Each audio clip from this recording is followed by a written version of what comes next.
नीतीश कुमार के आंखों में चिराग इस तरीके से खटकने लगे कि उनके नेताओं को चिराग पर बोलने से पहले वो कई तरीके की बातें बोल जाते हैं। चिराग पर बोलते बोलते जेडीयू के बड़े नेता और बिहार सरकार के मंत्री विजेंद्र यादव ने चिराग की तुलना वैसे नेताओं से कर दिया जिनका कहा जाता है कि पिता अगर सफल है तो बेटा सफल नहीं है। चिराग पर निशाना साधने के चक्कर में विजेंद्र यादव ने अपने ही पार्टी के सांसद पे बड़ा हमला बोल दिया। कहा कि कर्पूरी ठाकुर के बेटे कहाँ ऊंचाइयों को छू पाए। सीधे बात करते हैं, अशरफ अंसारी हमारे साथ हैं, लोजपा के प्रदेश प्रवक्ता हैं, पार्टी के अल्पसंख्यक प्रकोष्ठ के प्रदेश अध्यक्ष भी हैं। चिराग पासवान पर निशाना साधने की इतनी जल्दीबाजी होती है कि अब जेडीयू के जो नेता हैं वो चिराग के बहाने अपने ही सांसद के ऊपर हमला बोल देते हैं। यही हम कहना चाह रहे हैं कि होता ये है ना कि ये लोग सिर्फ अपना अंक बढ़ाने के लिए भूल जाते हैं कि किसके बारे में और क्या बोल रहे हैं। अब आप सोचिए कि जिस जननायक की चरण वंदना करके विजेंद्र यादव जैसे लोग आज सत्ता की मलाई खा रहे हैं, उनके पुत्र को अपमानित कर रहे हैं।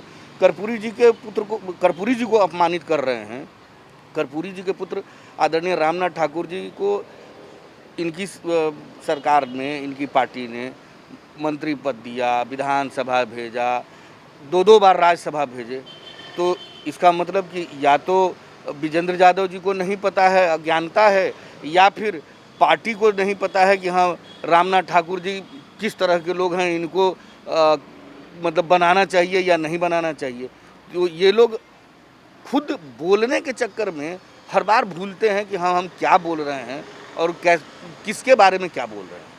कहा जाता था कि दलितों की सियासत की बात की जा रही थी। ऐसे में जब वो अपने ही पार्टी के सांसद के ऊपर इस तरीके से बयान देंगे कि किसी भी जो सफल पिता है तो जरूरी नहीं है कि उनका बेटा भी सफल है, निशाने पर चिराग थे लेकिन बोल कुछ और गए।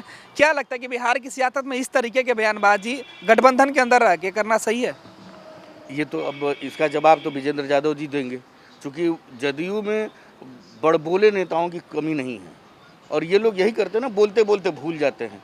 अभी कुछ दिन पहले प्रधानमंत्री जी ने कहा था कि टेस्टिंग बढ़ाइए, तो जिन प्रधानमंत्री जी के आशीर्वाद से इनके मुख्यमंत्री जी पद पे सुशोभित हैं, इनके मंत्री जो है प्रधानमंत्री जी को ही कालिदास बोलने लगे।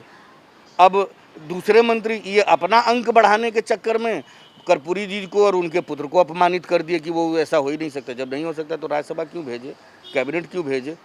तो ये लोग खुद भूल जाते हैं बोलने में और मुख्यमंत्री जी के यहाँ अपना अंक बढ़ाने में कि हम क्या बोल रहे हैं, और ये लोग कुछ का कुछ बोल जाते हैं, किसी को भी ये लोग अपमानित कर देते हैं। क्या लगता है चिराग के खिलाफ बोलने से उनको फायदा होगा?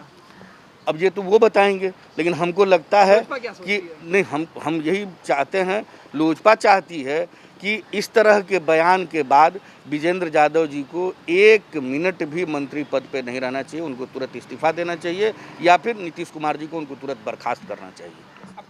अशोक चौधरी तो कह रहे हैं कि श्याम रजक मंदबुद्धि हैं।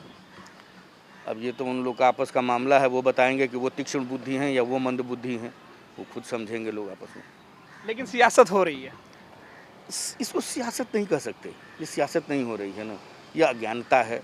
और हमने कहा ना, और फिर हम उसी बात को दोहराएंगे कि जिन जननायक के चरण बंदन से आज विजेंद्र यादव जैसे लोग सत्ता की मलाई खा रहे हैं, जब ये लोग उनको अपमानित कर सकते हैं, जो इनके ही पार्टी के सांसद हैं, उनके पुत्र जब उनको अपमानित कर सकते हैं, देश के लोकप्रिय प्रधानमंत्री जिनके आशीर्वाद से इनकी सरकार है, उनको अपमानित कर सकते हैं, तो ये लोग किसी को भी कुछ भी बोल सकते हैं। तो सीधे तौर पे आपने सुना कि किस तरीके से जेडीयू के जो बड़े नेता हैं वो बड़बोलेपन में नंबर बनाने के लिए कुछ भी बोल सकते हैं। ये आरोप लोजपा के द्वारा लगाया जा रहा है। हालांकि बिहार की सियासत में बयानों के तीर चलने अभी शुरू ही हुए हैं। चुनाव के पहले तक देखिए और आगे कहाँ तक यह जो जुबानी जंग है वो चलती है।